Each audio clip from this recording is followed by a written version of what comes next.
Vous écoutez le podcast Débrouillard, l'émission de ceux qui s'en sortent avec les moyens du bord, en prenant le contrôle de leur temps, de leurs revenus pour pouvoir vivre et travailler selon leurs propres règles.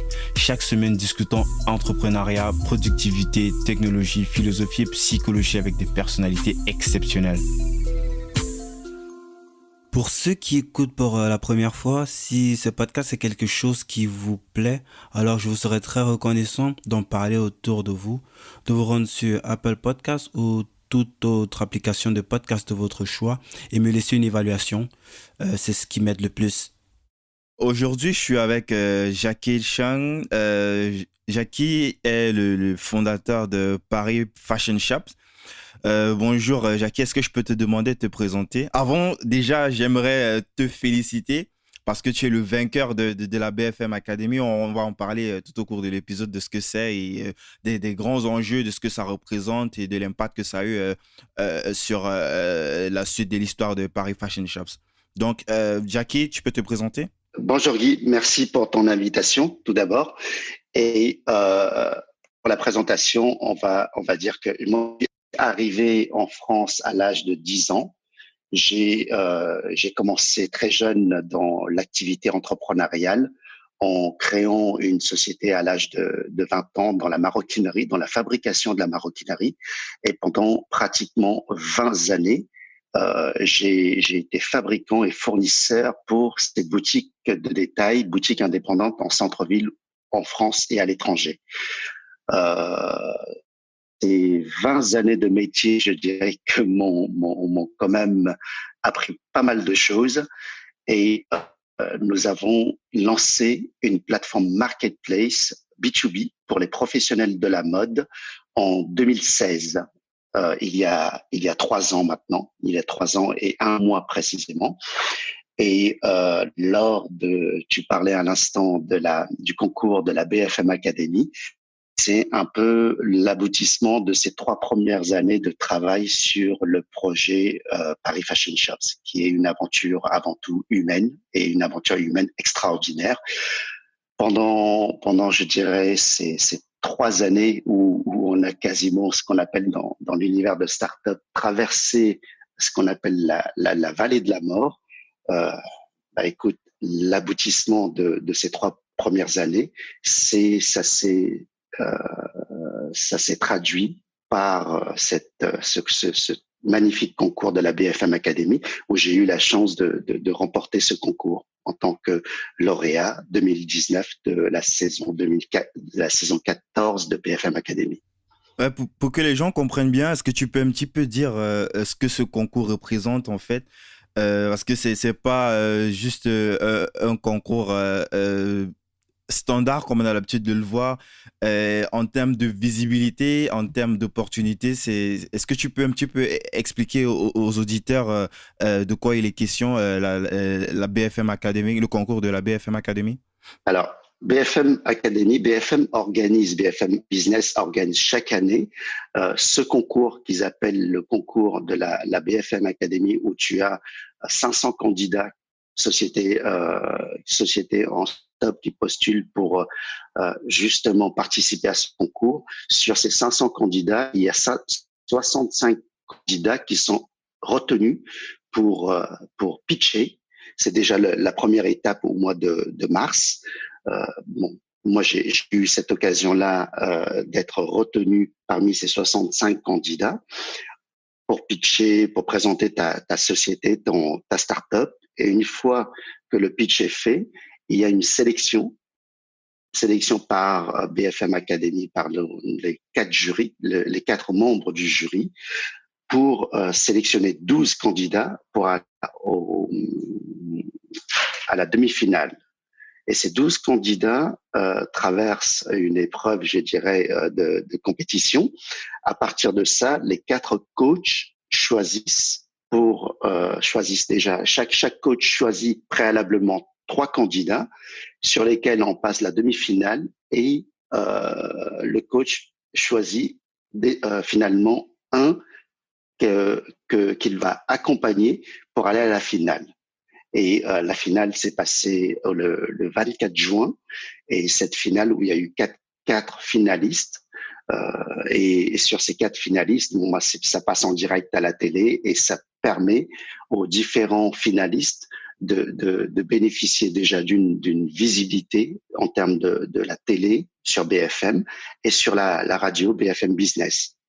Et c'est un concours qui est génial parce que ça nous permet d'avoir, de pouvoir promouvoir sa start-up, ce que nous faisons, la plus-value, et ce que nous apportons comme solution innovante pour à la fois aider, en ce qui nous concerne nous, c'est de pouvoir parler de notre activité, notre start-up, en l'occurrence Paris Fashion Shops est là pour redonner une nouvelle compétitivité aux commerçants de centre-ville, aux commerçants indépendants. Et là, ça nous a permis d'avoir une super visibilité. Bon, on va revenir encore sur cette mission-là qui se veut assez spéciale. C'est vrai que là, on parle de start-up et on parle on parle de gros chiffres, mais c'est pour une mission bien spécifique. C'est l'humain qui est en avant. J'aimerais, avant de parler de ça, qu'on revienne un petit peu sur. Tu as parlé de coach, donc tu as été notamment accompagné par Chantal Baudron. Et est-ce que tu peux nous dire un petit peu en quoi, qu'est-ce qu'elle t'a apporté en fait en termes parce que là, est-ce que tu peux dire qui est Chantal Baudron déjà pour ceux qui n'ont jamais entendu parler Ah, très bien. de cette marque parce que son nom c'est toute une marque en fait. Chantal Baudron est une personne très connue dans l'univers de la mode puisqu'elle est spécialiste dans la partie recrutement de cadres dirigeants pour les entreprises dans le milieu de la mode.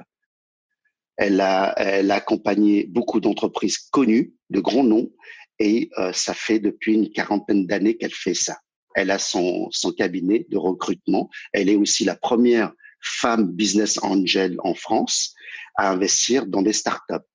Et ce qu'elle m'a apporté, c'est aussi c'est à la fois son réseau, ses conseils pour pouvoir aller plus vite dans la croissance. Et ça, c'est formidable d'avoir rencontré Chantal Baudron sur cette expérience de concours BFM Academy. Je la connaissais de nom, mais je la connaissais pas je dirais, je la connaissais pas C'est elle qui t'a personne. choisi, c'est elle qui t'a choisi en plus. Tout à fait, tout à fait. Parce que le but de ce que je pense, le but de Paris Fashion Shops et l'objectif de Paris Fashion Shops, déjà dans le milieu de la mode, c'est son univers, et notre raison d'être l'a convaincu, l'a séduit, et c'est pour ça, je pense qu'elle nous a choisis, oui. Justement, comme tu parles du but de la mission, est-ce qu'on peut revenir un petit peu sur cette partie, la mission intrinsèque de Paris Fashion Shop? C'est un petit peu comme si vous reprenez le pouvoir, en fait, les petits magasins, parce que aujourd'hui, avec le digital, le numérique, il y a eu un gros changement et il y a plein de petits magasins qui ont soit déposé des bilans, soit peut-être diminué des effectifs. Est-ce que tu peux nous parler un petit peu de la mission que Paris Fashion Shop s'est donnée, en fait, depuis ces 3 dernières années? Je dirais plutôt, au lieu de redonner au lieu de reprendre le pouvoir, je dirais plutôt le mot redonner la compétitivité. Et à travers cette solution que nous apportons aujourd'hui, nous offrons une boîte à outils quelque part aux indépendants, aux commerçants indépendants, la possibilité d'être aussi bien structurés que les grandes enseignes. Tu sais, depuis une dizaine d'années, plus d'une dizaine d'années, euh, il, non, je dirais plus précisément, depuis une quinzaine d'années, les grandes chaînes de magasins se structurent de plus en plus et gagnent de plus en plus de place dans les centres-villes. Je vais te citer peut-être quelques noms qu'on connaît bien, les marques qu'on connaît bien, les boîtes comme Mango, H&M, Zara, toutes ces boîtes-là aujourd'hui sont super compétitives et bien installées dans les centres-villes, partout dans le monde. Ouais, ça c'est Tu vrai. vois. Et, Mhm. et, et on constate une chose, c'est que les boutiques indépendantes disparaissent, tirent les rideaux et ont du mal de plus en plus de possibilités de faire Ouais, de suivre concurrence en à fait. ces chaînes. C'est ça, la compétitivité. Et là-dessus, c'est dire quoi? C'est que le système est en train de changer, le système change et le digital est venu, en gros, le digital pour ces boutiques indépendantes n'est pas forcément un outil accessible pour les commerçants indépendants. Or, on sait très bien que le digital, l'Internet progresse très vite dans la consommation. La façon que les consommateurs aujourd'hui euh, utilisent le digital pour acheter les fringues ou les chaussures, les accessoires de mode, aujourd'hui, on voit une progression dans le B2C. Et pour moi, aujourd'hui, l'idée, c'est de venir redonner cette compétitivité grâce au digital, d'apporter une solution digitale pour pouvoir accompagner ces indépendants. C'est ça le but et c'est ça la finalité intrinsèque je dirais, la finalité de Paris Fashion Shops, c'est de dire, OK, vous avez pas aujourd'hui, nous avons, parce que moi je fais partie également de cet écosystème d'indépendants. Et Ouais. je C'est dirais, de là où tu viens, en fait. On en parlera tout à l'heure, mais c'est de ça, c'est de là où tu viens, en fait, ces indépendants. Et c'est comme ça que de fil en aiguille, avec Paris Fashion Show, tu te positionnes comme ça au cœur de cette stratégie en devenant un petit peu comme le contrat de confiance de tout cet écosystème, en fait. Puisqu'on va revenir, en fait, sur la plateforme Paris Fashion Shop qui représente tout cela. Paris Fashion Shop, c'est une marketplace, n'est-ce pas? C'est ça? tout à fait, une marketplace B2B. La première marketplace B2B en France d'ailleurs. Est-ce que tu peux un petit peu expliquer ce que c'est qu'une marketplace pour les puristes, pour ceux qui... Bien sûr. parce que parmi mes auditeurs, il y a une variété de personnes qui peut-être ne sont pas habituées avec ce langage, parfois un petit peu tech. Et est-ce que OK. tu peux un petit peu nous dire ce que c'est une Alors, marketplace? on va prendre l'origine avec le terme en français pour dire une marketplace, c'est une place de marché. Une place de marché qui met en relation une plateforme, une place de marché qui met en relation d'un côté les vendeurs et de l'autre côté les acheteurs. Pour te donner sur Amazon Marketplace, je pense qu'Amazon, la plupart des gens connaissent le fonctionnement d'Amazon. Yes.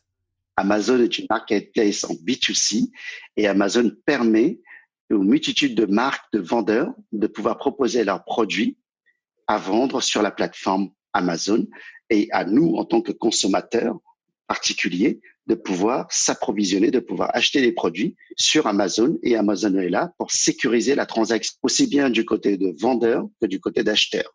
C'est ça l'intérêt d'une marketplace. La marketplace est là pour sécuriser les transactions commerciales pour à la fois le vendeur d'être sûr d'être payé et l'acheteur d'être sûr de payer un produit et d'être livré et d'avoir une sécurité sur la somme payée. En cas de problème, la marketplace, la plateforme est là pour sécuriser toute la transaction, les transactions. C'est ça une marketplace. Mhm. Est-ce que c'est assez Là, je clair, crois qu'il oui? y a assez d'éléments pour comprendre à peu près ce que ça veut dire. Mais dans ton cas, dans le cas de Paris Fashion Shop, euh, là, Oui. c'est une marketplace qui est décidée, Là, on est en ouais, qui est B2B, B2B, business to business. Quand il a parlé de B2C tout à l'heure, c'était pour les consommateurs, business to consumer. business to Ouais. consumer. Donc, dans ton cas, tu t'adresses essentiellement à ces marques, à ces indépendants-là. C'est pas une plateforme Alors, sur laquelle une personne lambda comme moi je peux venir acheter, en fait. C'est ça, si je comprends bien. euh, ça s'adresse uniquement et exclusivement aux professionnels. C'est-à-dire que tu es obligé d'avoir ton numéro de SIRET ou ton numéro de TVA si tu es en Europe ou un certificat de société et société dans le milieu de la mode. Une fois que c'est le fonctionnement, alors maintenant, le fonctionnement de Paris Fashion Shops, c'est toi, quand tu arrives, par exemple, sur la plateforme, sur le site Internet, tu vas t'inscrire avec ton numéro de SIRET ou ton numéro de TVA si tu te trouves dans un pays de la CE. Avec le numéro de TVA ou le numéro de SIRET, nos équipes vont pouvoir identifier si tu fais partie de ce réseau de milieu professionnel de la mode. À partir du moment où ton compte est validé, tu vas pouvoir accéder aux achats, aux tarifs au prix professionnel et tu vas pouvoir acheter pour ta boutique ou ton site internet. D'accord? Donc, essentiellement aux professionnels. Et est-ce que là, parce que le nom justement de tout ce mouvement, c'est Paris Fashion Shop, est-ce que là, on reste dans le milieu parisien, juste dans Paris, ou est-ce que moi, par exemple, qui suis en Allemagne et j'ai ma boutique ici en physique et j'aimerais me fournir en produit de ta plateforme, est-ce que moi, est-ce que je peux faire valider mon SIRET étant donné que je vis hors de Paris, dans un autre pays en tout cas?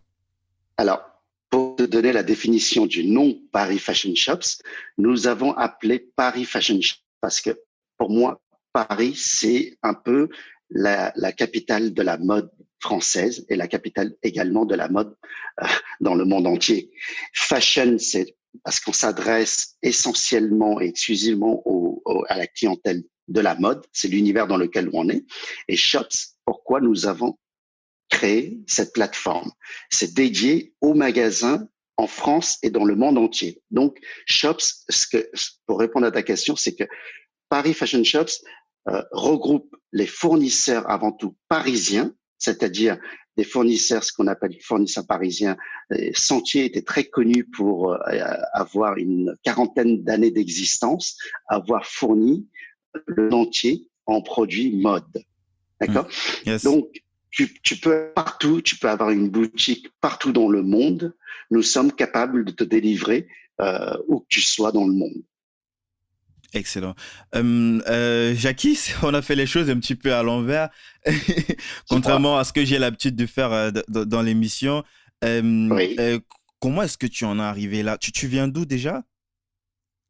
Eh ben, écoute, je viens du milieu de ce milieu parisien dont je viens de te parler, le Sentier parisien, où j'ai été fabricant et fournisseur pour ces boutiques de détail pendant 20 ans. Et si tu veux, la création de Paris Fashion Shops est l'issue ou le constat que j'ai fait au bout de 20 ans de métier physique qu'il n'existait pas de solution digitale nous permettant aux professionnels de la mode de pouvoir développer davantage, de pouvoir booster notre business physique. C'est pour cette raison que Paris Fashion Shops a été créé.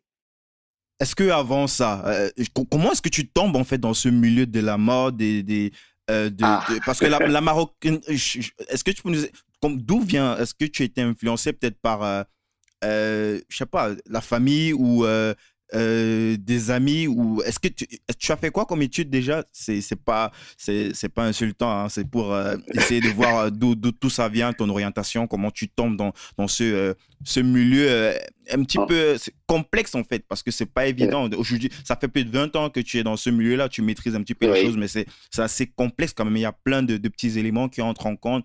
Ça demande beaucoup d'agilité et d'où tu viens? Alors, très simple. Moi, je suis tombé dans ce métier-là, pas de naissance, mais quasiment en arrivant en France à l'âge de 10 ans. Mes parents étaient dans la fabrication de maroquinerie à Paris. Et lorsque nous sommes arrivés, mon père était arrivé en France dans les débuts 80.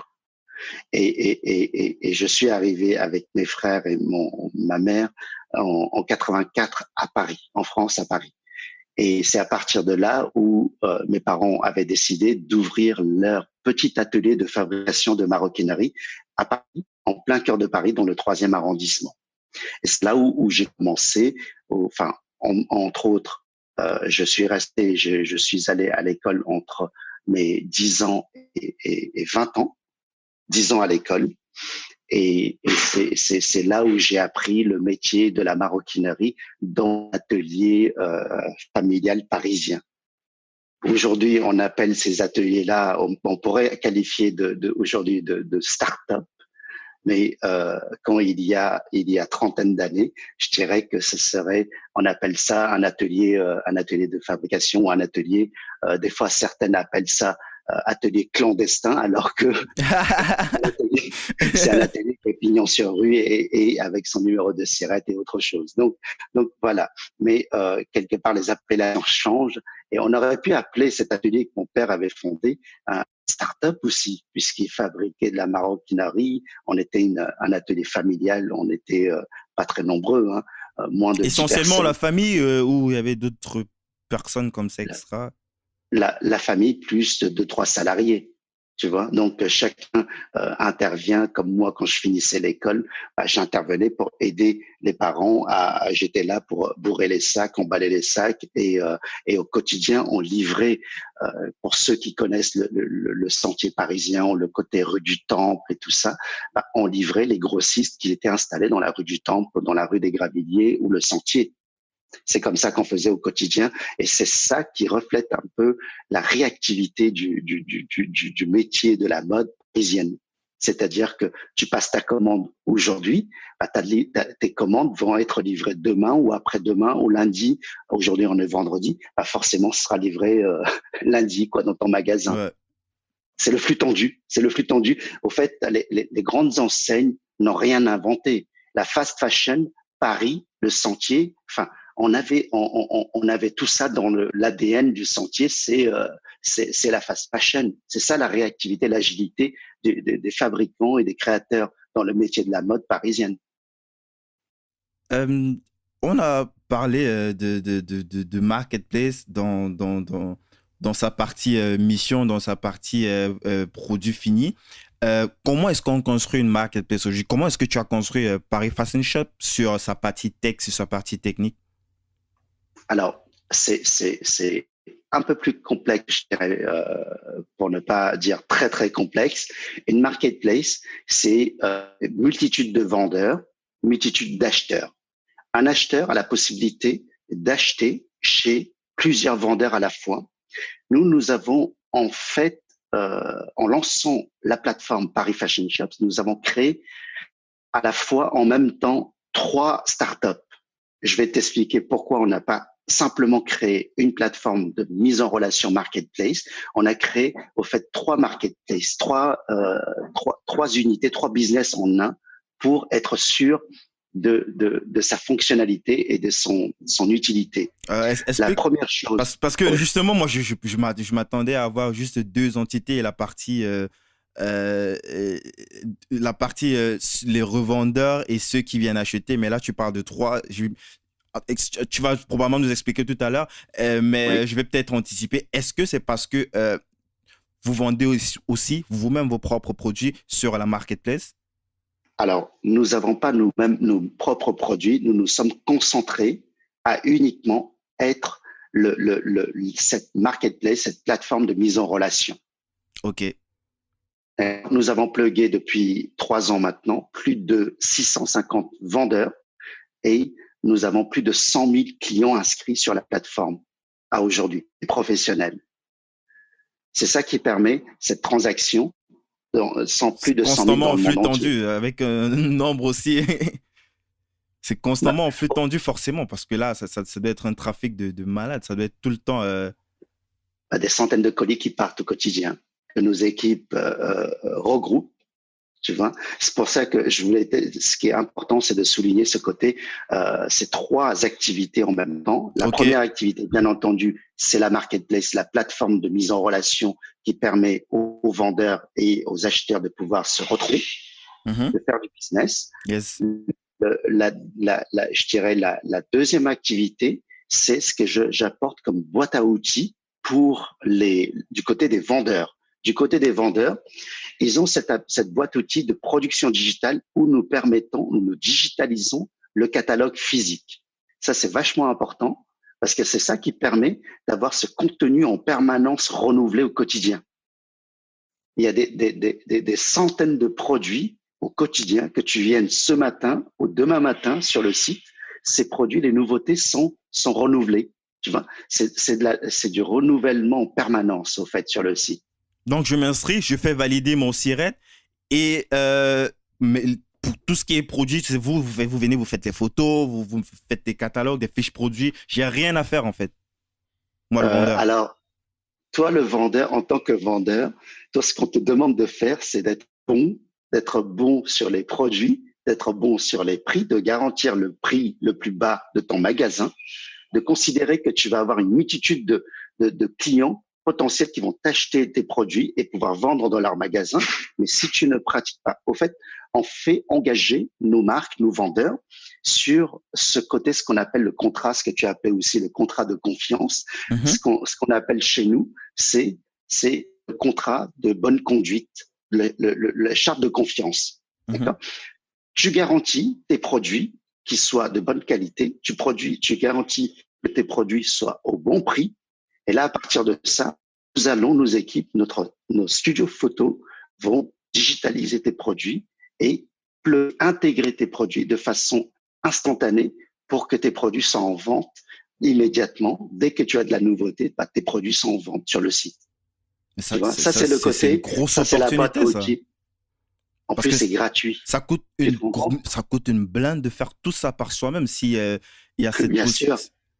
Bah, une journée de shooting, si tu veux, en moyenne, une journée de shooting pour une centaine de produits, c'est 2000 euros. C'est ça qui coûte aujourd'hui à une marque ou à un fabricant de faire shooter ses collections, digitaliser ses produits, sans compter de tout ce qui est descriptif, de tout ce qui est Ouais, fiche produit et tout. intégration, fiche produit et tout ça. Tu vois? Yes. Donc, ça, c'est un coût qui est énorme pour une marque, pour un fabricant, pour un grossiste. Difficile de prendre ça en compte. Avec les produits qui changent tout le temps, en fait. Ça veut dire, c'est pas que tu fais juste une journée de shooting photo. C'est quelque chose qui se répète de temps en temps à chaque fois qu'il y a de nouveaux produits, en fait. Alors, globalement, si je prends le fonctionnement d'une marque, c'est la collection de mise avant saison, c'est-à-dire la première collection, et ensuite au cours de la saison, une saison dure 6 mois. Au niveau de la mode, c'est printemps-été et automne-hiver. Là, Yes. au mois de juillet, août, vont commencer les collections de automne-hiver qui vont se vendre jusqu'à mois de décembre, d'accord? Et au mois de janvier commence la collection de printemps-été. C'est par période de 6 mois, une saison.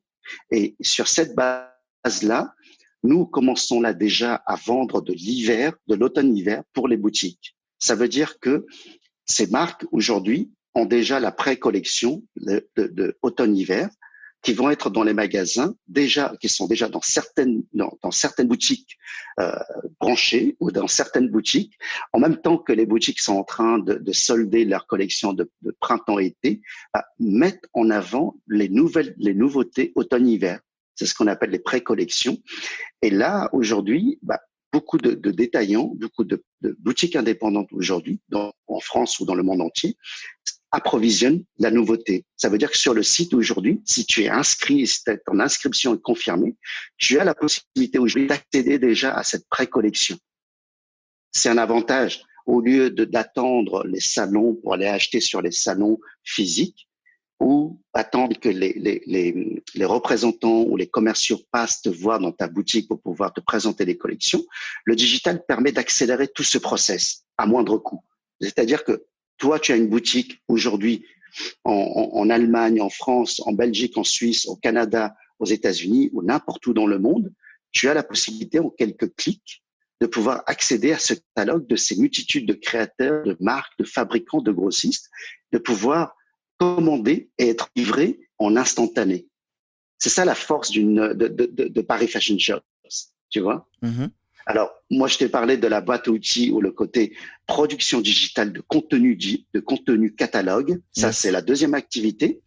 Et la troisième activité s'adresse aux boutiques indépendantes. La troisième activité, du côté du client, je dirais que nous apportons cette solution de transport, cette solution de groupage de livraison.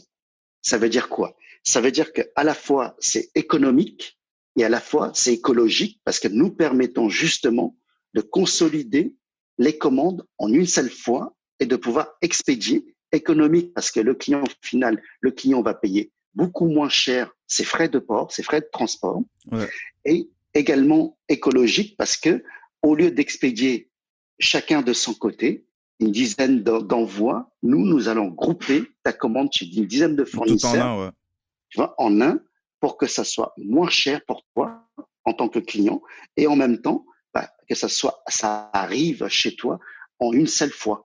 Tu es commandé 10 colis, 20 colis, 30 colis, ça va pas arriver 20 fois, 30 fois dans ton magasin. Ça va arriver une seule fois chez toi.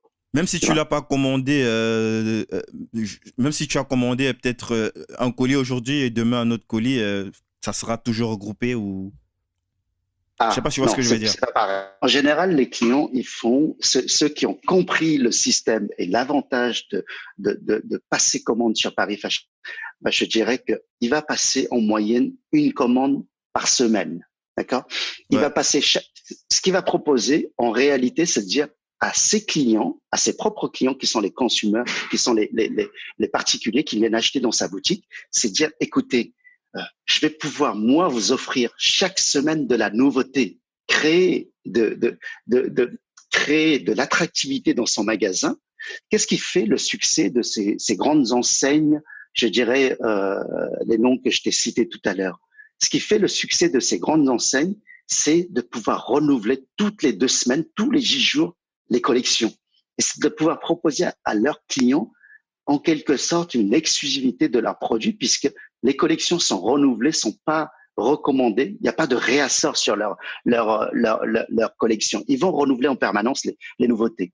Tu vois, c'est yes. ça qui crée, c'est en quelque sorte des produits en exclusivité, produits en série limitée, qui va créer l'envie des particuliers, des gens comme nous, de revenir dans sa boutique préférée de quartier, de dire, OK, bah regarde, j'ai pas cette semaine de produits qui me correspond, mais je vais repasser dans 3 jours, je vais repasser dans une semaine pour voir ce que tu as reçu. Et c'est là tout l'intérêt de pouvoir apporter de la nouveauté dans son magasin et des séries, on va dire, à la limite des séries limitées. Ouais, ouais, je vois un petit peu, c'est vraiment intéressant. Euh, Tu vois?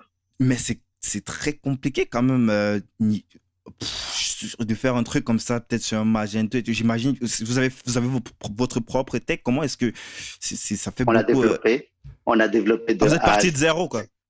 Bah oui, from scratch.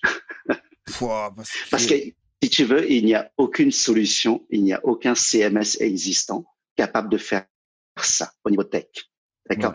Parce que tu as ce que tu viens de citer comme Magento, PrestaShop, Shopify, Wix ou autre. Ça, si tu veux, ça permet à nous, clients boutiques indépendantes, de pouvoir créer à moindre coût sa propre, je dirais, vitrine sur le net. Mais en vérité, c'est pas ça qui va permettre à ces boutiques de faire du business. C'est vraiment avoir une carte de visite digitale et être présent, avoir une présence sur le digital. Mais pour faire du business, faut aller là. Il faut investir dans de la ressource, dans des compétences, des experts en digital pour pouvoir avoir du référencement, pour pouvoir Mais est-ce que euh, dès le départ, vous êtes parti directement sur votre propre tech ou alors vous avez commencé peut-être sur un Presta ou PrestaShop ou Magento avant de switcher plus tard lorsque le flux est devenu beaucoup plus exponentiel? Alors, tout simplement, lorsque j'étais fabricant et j'étais grossiste pendant mes années de métier physique, j'avais commencé à ce moment-là à créer mon propre site internet et j'ai pris une solution, comme tu le disais, Magento. D'accord?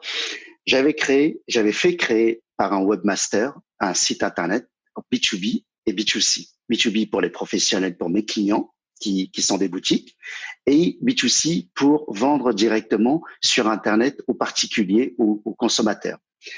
Et au bout de 6 mois, au bout d'une saison, je fais un constat simple. Je me dis, OK, je viens d'investir à la fois pour le site internet, à la fois pour les photos, à la fois pour du référencement, un peu de Google AdWords et toute cette partie-là. Une personne au back office pour pouvoir faire du descriptif, pour faire suivi de clients et autres. 6 mois, au minimum, j'avais mis un billet de 30 000 lorsque j'avais mon activité. Le résultat au bout de 6 mois, Bon, c'est que je c'est faisais ce qui est tout à fait normal, hein. Faut pas que ça choque les gens. Ça coûte cher et il y a des prix beaucoup plus effrayants que ça. Donc, je dis ça juste pour ceux qui vont se dire, ah, un site internet à 30 000 balles, ouais, c'est normal, c'est quoi. énorme, c'est ça? C'est énorme, c'est ça?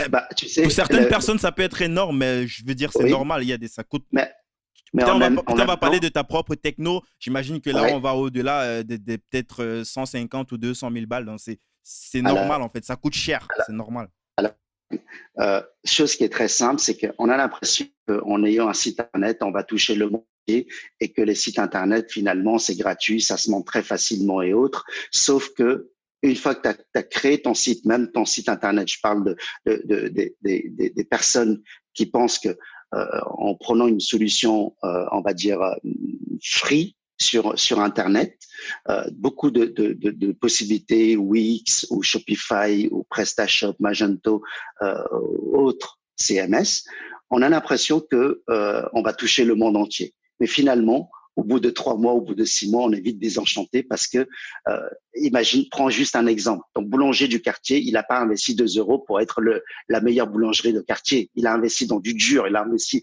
dans des machines, il a investi dans du personnel. Pour être là, il y a de l'investissement. Et sur le digital, pour réussir, je pense que l'investissement est quand même énorme. Tu vois, c'est comme ouvrir ton magasin physique. Si tu n'investis pas des ressources, tu n'investis pas dans les travaux pour faire que ton magasin soit beau et pour attirer du monde. Et si pendant une période comme ça, si tu mets pas la climatisation, bah, tes clients vont pas rentrer. Et si sur ton site internet, tu ne prends pas un graphiste de qualité, bah, ton site, au final, bah, il va ressembler à une multitude de milliers, des milliards de sites internet. Et que qu'est-ce qui va faire la différence entre ton site et les autres? Donc, le business, il se fera pas quelque part. Je partage complètement. Donc, il y a vraiment de l'investissement en termes de financier, de l'investissement en termes d'humain, parce que le digital demande beaucoup de ressources humaines, hein, contrairement à ce qu'on peut croire. Et là, pour venir sur la partie, qu'est-ce qu'on a fait au bout de 6 mois? Quasiment zéro, quoi. Et au bout de, je dirais, OK, on va se dire que tous, le futur, c'est l'Internet, c'est digital, c'est e-commerce et tout ça. Mais à cette période-là, je me suis dit, OK, on va remettre une fois on va se remettre encore en question, on va faire ça différemment, mais on va relancer encore une saison pour voir comment ça va donner. Donc, du coup, on a réinvesti la deuxième saison sur notre site Internet, sur la partie, on va dire, notre propre site Internet, notre site e-commerce. Et encore de nouveau, au bout de 6 mois, finalement, au bout d'un an, tu te dis, OK, j'ai compris maintenant pourquoi. Il y a rien que dans la région parisienne, 2000 fabricants fournisseurs et qu'il n'y a pas de site Internet à jour, quoi. Tu vois, Guy, la comparaison. 2000 fabricants, 2000 marques sur la région parisienne qui fournissent le monde entier en produits mode et que tu n'as pas de site Internet à jour, quoi. Et tu te dis, OK, j'ai compris parce que c'est tout la base, le monde a dû commencer. C'est le minimum, c'est même pas, on n'entre même pas encore sur la partie vraiment, la partie beaucoup plus complexe avec peut-être les ads sur Google ou je sais pas trop. Et juste la mise à jour du site, en fait, c'est la base, c'est le minimum. Et tu as plus de 2000 personnes qui sont pas actualisées sur ce point-là. Donc, ça crée déjà un point de différenciation, en fait, pour se positionner. Au fait, le constat que j'ai fait, c'est que, déjà, il n'y avait pas d'acteurs sur la partie B2B et tout le monde sur la partie B2C, des plateformes, des sites Internet, tu sais, Zalando, Azos, tu as les VP, les showrooms privés, les Amazon, les Redoutes, la Redoute, les Galeries Lafayette, tu as beaucoup de plateformes, tu vois, mais tu n'as pas de B2C, mais tu n'as pas de plateforme finalement B2B, parce que c'est un métier qui est atypique, c'est un métier qui est très spécifique. C'est un autre métier, en fait. Vraiment, il fallait être du métier pour construire cet outil pour ces gens du métier, tu vois. Mm-hmm. C'est ça le truc. Donc, c'est le constat qu'on a dit, OK, bon, bah, écoute, puisque cet outil n'existe pas, faut le créer. Bah, on va créer cet outil. Donc, du coup, on a eu cette idée de dire, OK, bah, tout le côté positif des fabricants, des grossistes, des créateurs, et tout le côté négatif où on va dire on n'est pas bon sur la partie digitale, on n'est pas bon sur la partie web. Donc, du coup, nous, avec mes équipes, on est venu pour dire, OK, bon, bah, maintenant, il faut arrêter de déconner, il faut créer cet outil. Et c'est comme ça qu'on a démarré cette aventure Paris Fashion Shops. Excellent. Tu es tout seul? Tu as des associés? Oui, beaucoup. En fait, c'est une affaire. Toujours la famille. Toujours. Oui. C'est une affaire familiale. Et c'est une affaire familiale avant tout. Et on a démarré cette aventure avec très vite en ouvrant le capital parce que c'est un projet ambitieux, c'est un projet à grande ampleur. Et on s'était dit, OK, bah écoute, la vallée de la mort des startups, c'est 3 ans. Quoi qu'il en soit, tu seras obligé dans 3 ans d'activer le bouton fonds d'investissement. Si ça marche, tu seras obligé d'activer parce que tu auras besoin de beaucoup de sous pour pouvoir aller au-delà, tu vois. Et si ça marche pas, tu auras perdu 3 ans de ta vie et tes économies. Donc, en gros, on a activé cette possibilité dès le départ et de dire, OK, Et on a eu vous avez un commencé avec super combien? fonds. C'est quelque chose que tu peux communiquer sur Alors, beaucoup de choses en confidentiel parce que c'est régi par un pacte d'actionnaires avec nos fonds nos actionnaires. Mhm. Et ce que je peux te dire, c'est que ça demande beaucoup d'investissement en termes humains, en termes financiers. Donc, ces 3 premières années qu'on vient de passer, ce sont 3 premières années d'investissement, de lourd investissement, de travail, où on a aujourd'hui plus de 30 collaborateurs qui travaillent au quotidien sur cette aventure, sur ce projet.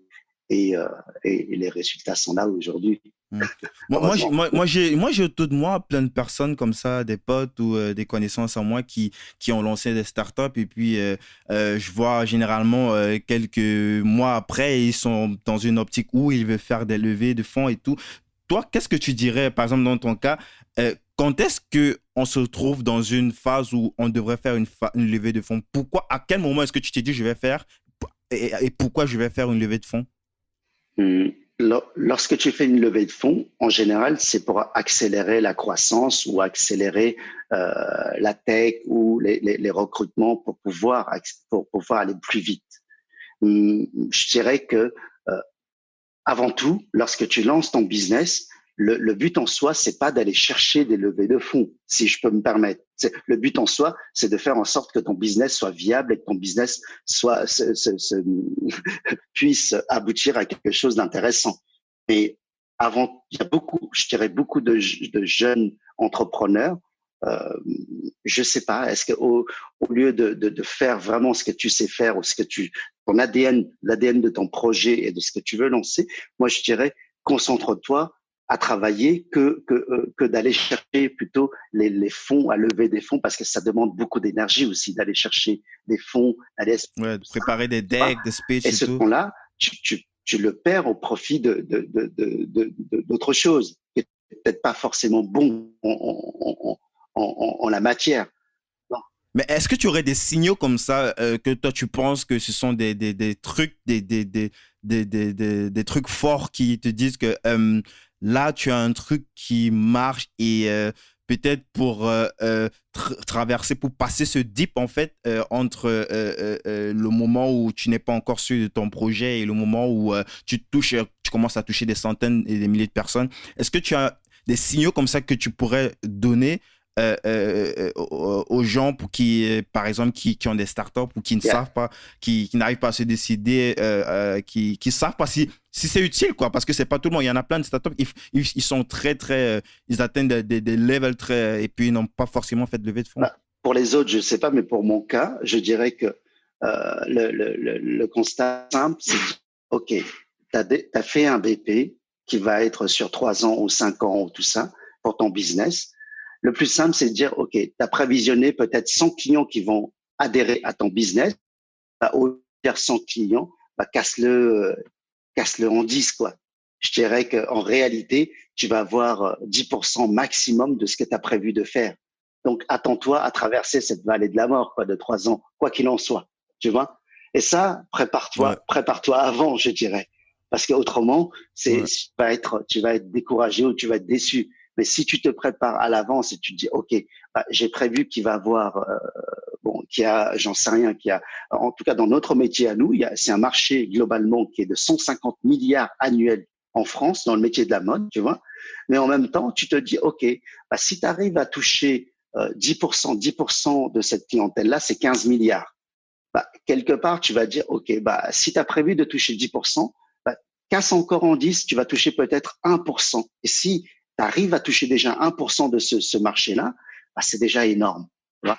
Donc, n'hésite pas je dirais, s'il y a une façon de faire, je dirais, soyons bien sûr optimistes, mais lorsque la réalité, c'est encore autre chose. La réalité de ton business, c'est de réaliser le concret, ce que tu vas avoir réalisé sur les 3 premières années. Prépare-toi quoi à traverser ce qu'on appelle cette vallée de la mort avec les sacs de sable sur ton dos et vas-y quoi. Tu vois, c'est et c'est la réalité de ce qu'on traverse pendant ces 3 premières années. C'est au quotidien, c'est le quotidien. C'était le quotidien de mes équipes, c'était mon quotidien et on a traversé tout ça. Tu vois. Jackie, ça fait plus de 10 ans que tu bosses comme, je dirais 20 ans ou peut-être plus, que tu bosses comme ça en famille. Comment est-ce que les décisions se prennent? Je veux dire, comment est-ce qu'il y a un chef, même si c'est tout le monde qui met les mains dans le cambouis?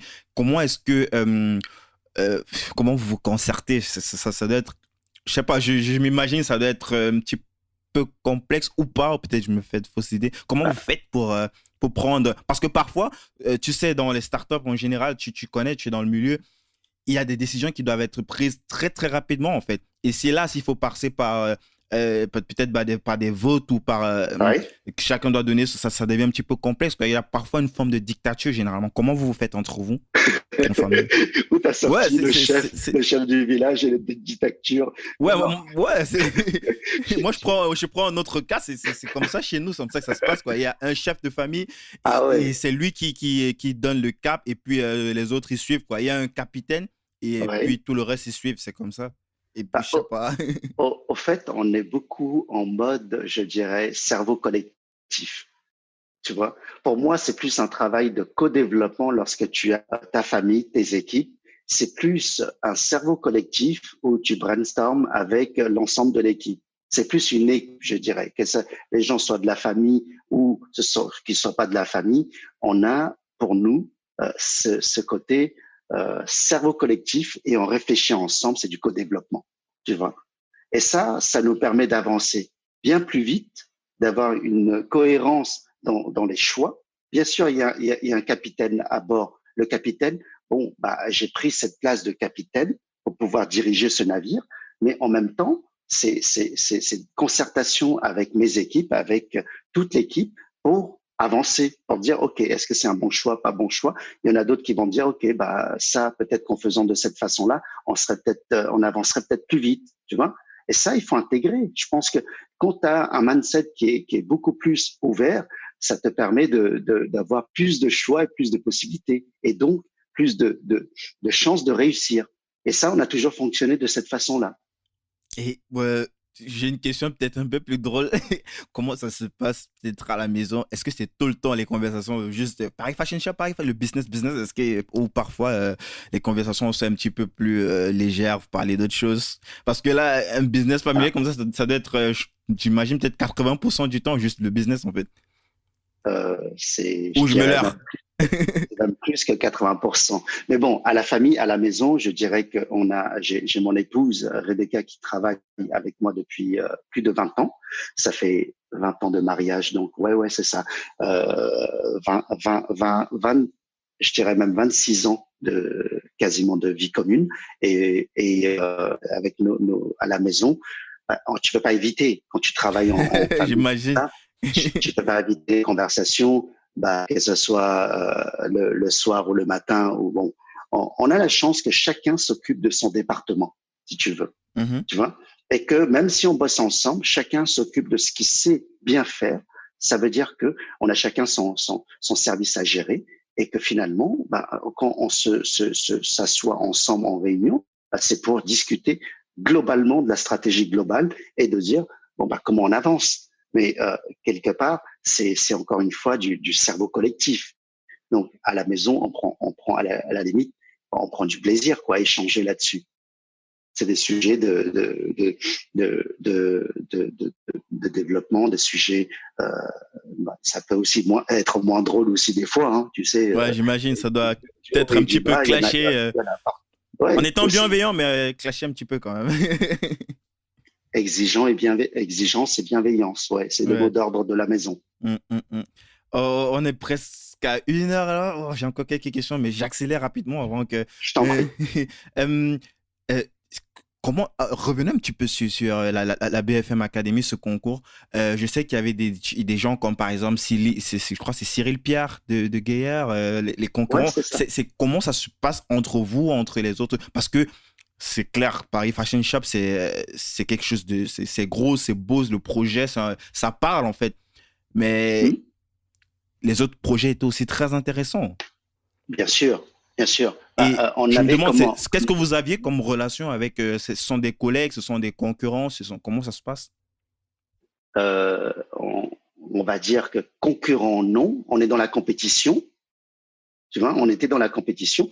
Et ce que j'ai beaucoup apprécié, c'est ce côté amical, c'est ce côté sympathique. On avait organisé un dîner pour un peu faire la fête entre nous, quatre finalistes, tu sais. Mhm. On s'était dit, écoute, de toute façon, on a tous déjà gagné. Peu importe le gagnant, il va y avoir un gagnant. On s'était dit ça. Ouais, à Il ce va y avoir stade-là, un gagnant. je me permets de Voilà. te couper. Je pense que j'ai aussi écouté, je sais pas trop, une interview, je sais plus trop, ou peut-être sur LinkedIn, de Cyril, où il disait que même s'il n'a pas gagné en termes de réseau, en termes il y a eu quelque chose, quoi. Quelque chose s'est passé, ça a eu un impact sur son entreprise. Et j'imagine que le fait que tu dises que vous quatre, vous avez déjà gagné, c'est que quelle que soit l'issue du résultat final, il y avait déjà beaucoup de choses qui devaient se passer après, quoi. Cette visibilité que vous avez eue, ne serait-ce en étant déjà à ce stade de quatre finalistes, en fait.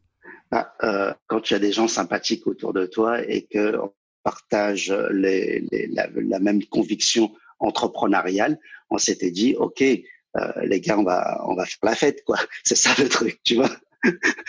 Non, mais c'était vraiment super sympathique. Et on était là, on se disait, OK, on se tenait les mains pour dire, bon, bah, il va y avoir un gagnant. Et le truc, il est là, la visibilité, c'est la notoriété. Et on est à la finale de la BFM Academy, quoi, quand même, tu vois. Excellent. Jackie, dis-moi, avec tout ça, ce brouhaha entre la famille, tout ça, ce gros, ce Paris Fashion Shop qui est devenu très, très, très gros parce que on a parlé du flux tendu et tout.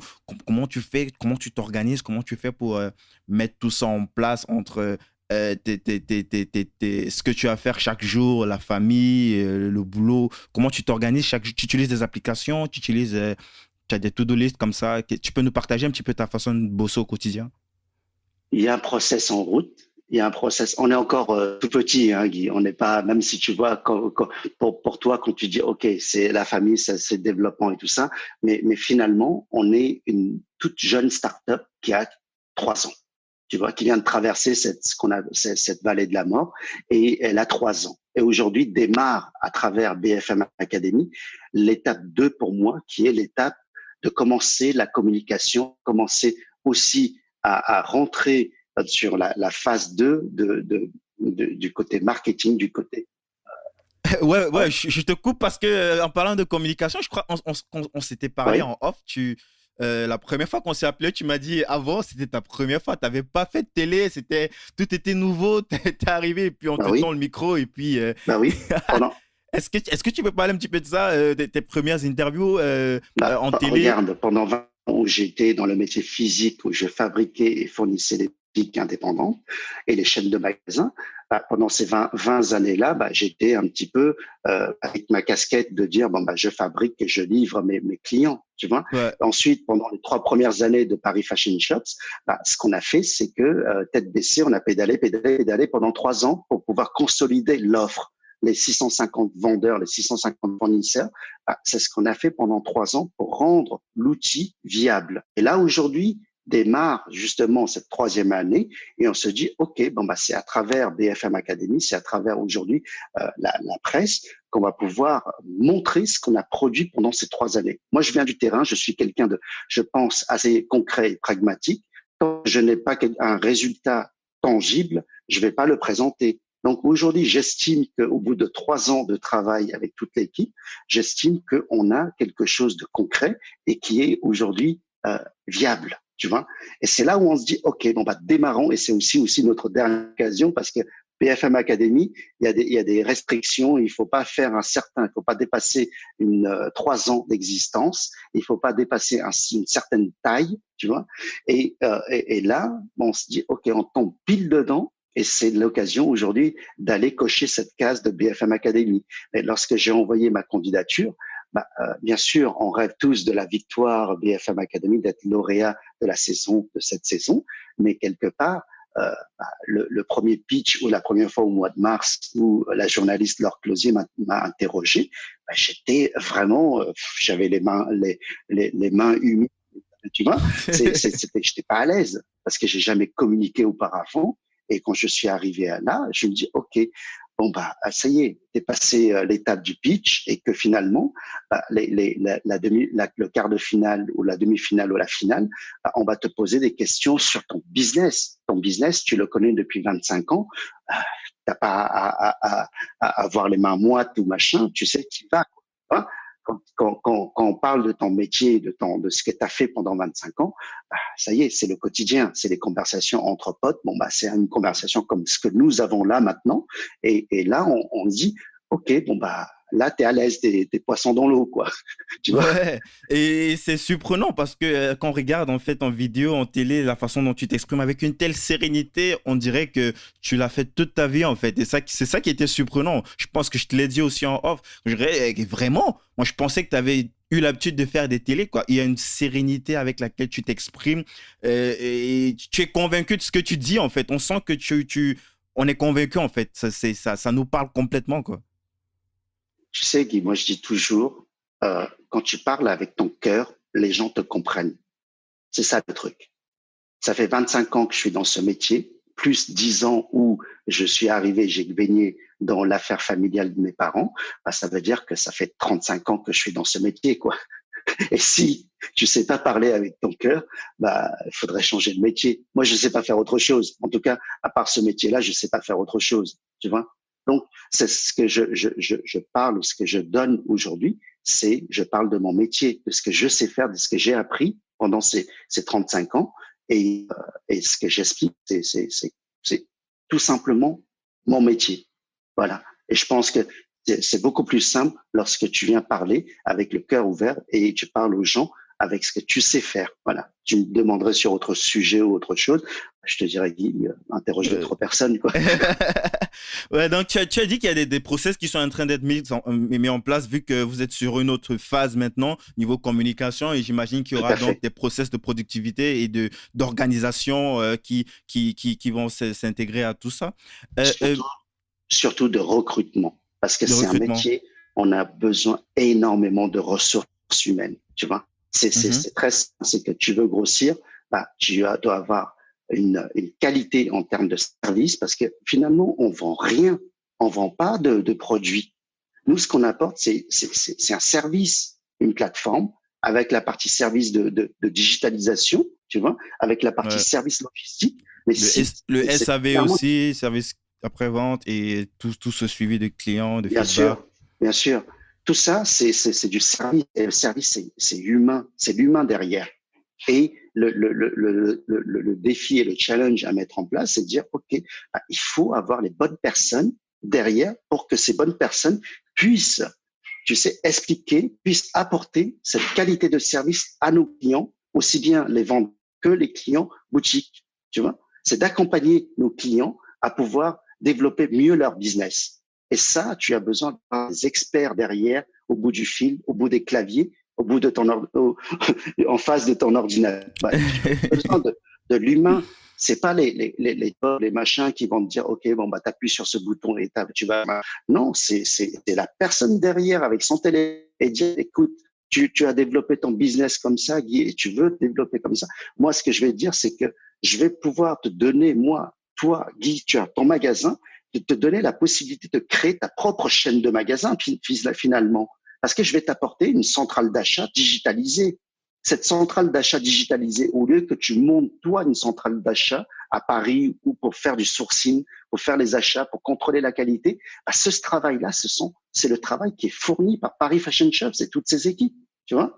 C'est ça le métier qu'on apporte aujourd'hui. Jackie, est-ce que tu as des regrets aujourd'hui? Est-ce que tu as des choses que tu aurais voulu faire autrement si, par exemple, tu as cette possibilité de revenir derrière et de dire au petit Jackie de 20 ans, qui bossait déjà en famille, certes, mais qui était plus en train de se professionnaliser sur cette partie indépendante. Est-ce que tu as des choses comme ça, avec le recul, euh, avec, euh, avec le fait que tu as pris de la bouteille, est-ce que tu as des choses que tu pourrais te dire comme ça euh, à toi tout jeune, lorsque tu avais 20 ans? Euh, pour répondre à ta question, est-ce que j'ai des regrets ou pas? Je dirais que dans la vie, dans tout ce que j'ai entrepris, mon fonctionnement et ce que j'apprends à mes enfants, également, deux garçons de 14 et 17 ans, jamais avoir de regrets sur ce qu'on décide. Le mot n'existe pas, on n'a pas le temps au regret. Le seul truc, c'est de dire, si tu as pris une décision sur quelque chose, vas-y jusqu'au bout. La détermination, tu vois. Yes. Et je vais pas te parler des 4D, mais disons que c'est quand même important parce que ça, c'est quelque chose, les 4D, le facteur de succès. Moi, je dirais, ce serait de dire, OK, notre premier D, c'est quoi? C'est le désir de faire quelque chose de grand, le désir d'apporter une solution capable d'aider les commerçants à développer leur business. La solution, bon, elle est là. C'est ce désir-là. Le deuxième D, pour moi, c'est la détermination d'aller jusqu'au bout de ce projet. Et ça, on est des barjots, dit. On est des barjots parce qu'on est déterminés. Tu vois. C'est pour ça qu'on n'a jamais laissé tomber. La première année de Paris Fashion Shops, crois-moi, on a eu 365 chances, 365 jours de possibilité de déposer le bilan. Tu vois. Mais on n'a jamais lâché. On n'a jamais douté de ce projet.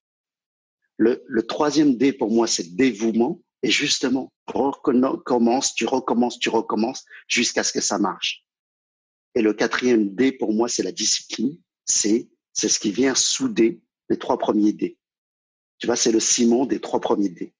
Et c'est ça que j'explique à mes garçons et également à nos équipes, de dire, voilà pourquoi on est là aujourd'hui.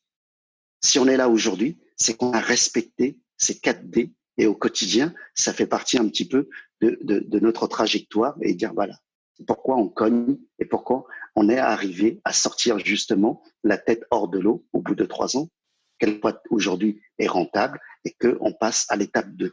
On ira à l'étape 3 prochainement, l'étape 4 et ainsi de suite, mais on a ce désir avant tout de faire quelque chose, de réaliser quelque chose de grand et c'est ça qui nous motive au quotidien.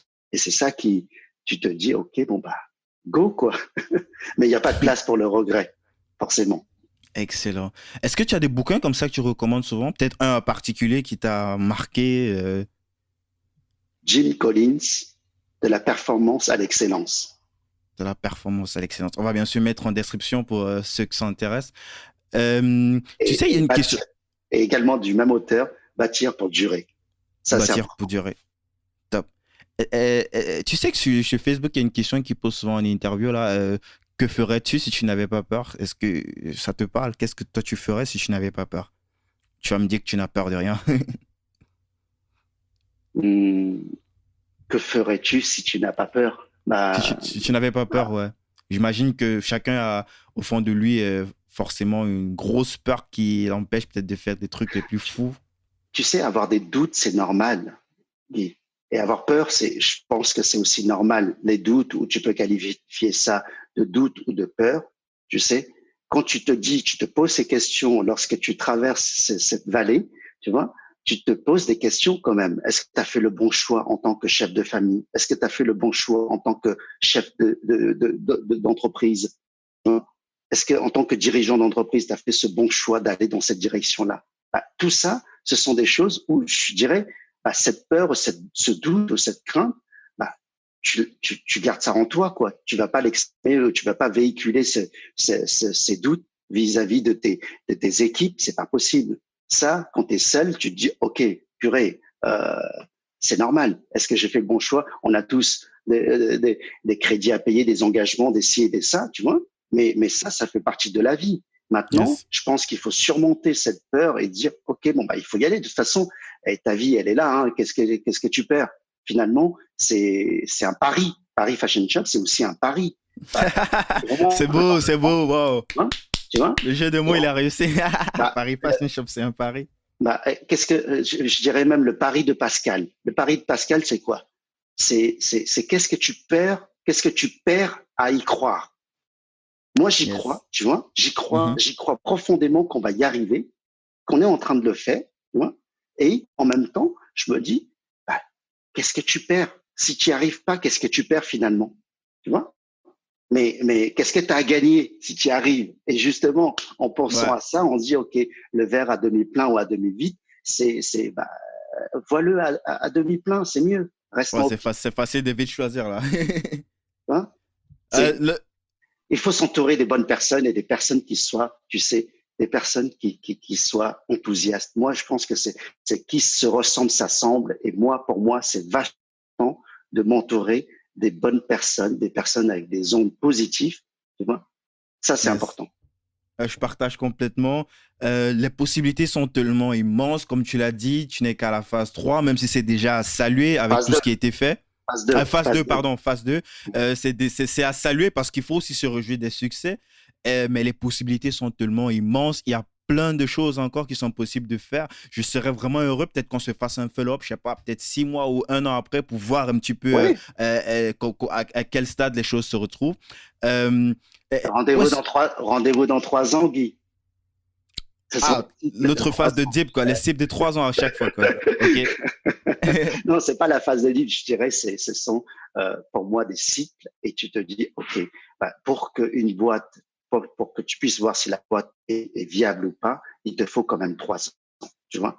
Et quand tu passes de l'étape 1, il te faut 3 ans pour arriver à l'étape 2, il te faut 3 ans pour arriver à l'étape 3. Et ça, bien sûr, tu as des checkpoints intermédiaires, mais pour moi, c'est vraiment une trajectoire où tu te dis, OK, fais ton next checkpoint à horizon 3 ans et tu as tes prévisionnels, tu as tout ça à réaliser et tu verras tout ça dans 3 ans.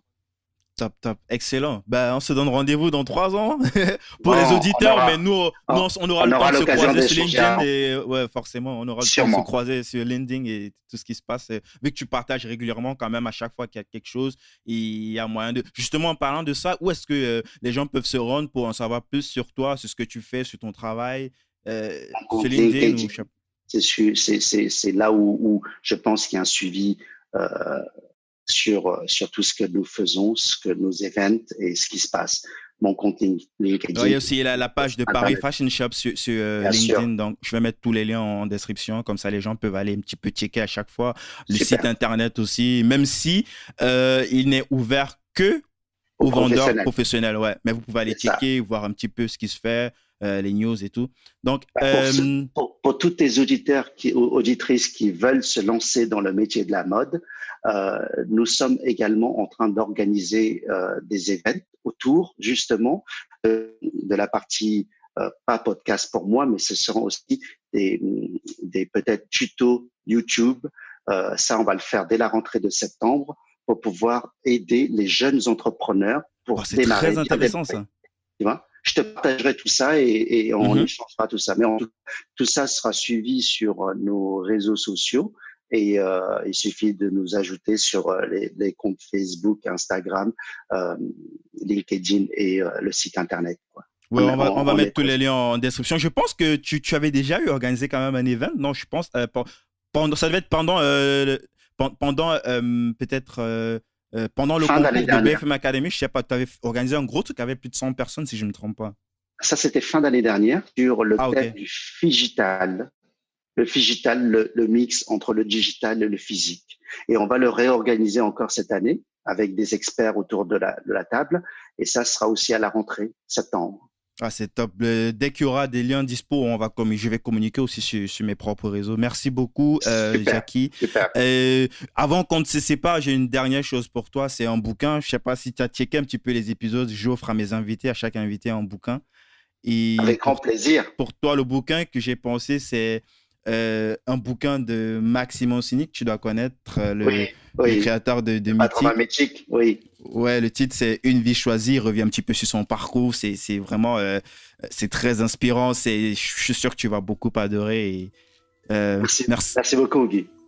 Merci à toi, Jackie. J'ai passé un très bon moment avec toi. On a beaucoup appris et puis on a hâte de suivre tout ce que tu fais. Grand plaisir. Merci à toi. Ciao. Merci beaucoup. Merci d'avoir été avec moi jusqu'au bout de cet épisode de Débrouillard. Si vous avez apprécié l'émission, la première chose à faire est de le dire à l'invité via les réseaux sociaux. Vous trouverez le lien de ses profils dans la description de l'épisode. Faites-le, c'est très important pour le remercier et pour montrer que Débrouillard est écouté. Presque aussi important, abonnez-vous au podcast et laissez un avis sur Apple Podcasts ou iTunes. 5 étoiles de préférence, ça permet à Débrouillard de monter dans les rankings et d'être donc découvert par de plus en plus de gens. Toutes les informations pour savoir comment vous abonner et ne pas rater les prochains épisodes sont sur débrouillardpodcast.com. Et à cette adresse-là, vous trouverez les informations sur comment me laisser les évaluations iTunes. Enfin, pour ne rien rater, pour ne rien manquer des activités et des coulisses, vous pouvez me suivre sur LinkedIn en cherchant Débrouillard. Merci d'écouter ce podcast et à la semaine prochaine.